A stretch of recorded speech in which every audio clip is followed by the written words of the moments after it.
One of the things that we're really proud of at FCA Scotland is our placement stability and the length of time that young people remain with their carers and their fostering family. And that's something that we really promote to carers from the outset, from the beginning of them making an inquiry and throughout assessment.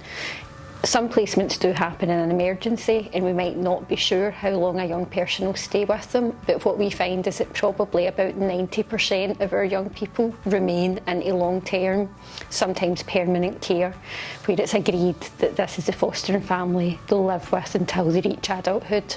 And that's what we want. We don't want movement for young people, and we don't want a lot of movement for our carers. If they're able to offer that for the young person and everyone's in agreement, that's what we would want. We also now in Scotland have continuing care. FCA Scotland are approved separately as an adult placement service. So the Scottish Government and the legislation that's in place here in Scotland, that means that young people can remain with their foster carers after they turn 18. And we look at that becoming a continuing care or adult care arrangement.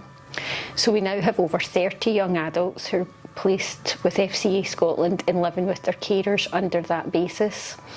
Continuing care allows them to stay in their fostering family until they're 21, which is fantastic. Sometimes they might choose to move on before that, or once they turn 21 they might start to think about what comes next. We also, for some of our young adults, dependent on their needs and the different care arrangements and what a local authority feels is best for them, we also are sometimes able to arrange that they can stay with their fostering family post 21. And we now have a small number of young adults who are living with their carers on that basis. And that again is the best, if that's the best place for them, they're living with a person who knows how to meet all their needs, but is also able to promote in whatever way they can their independent skills and get them ready for moving on to living independently.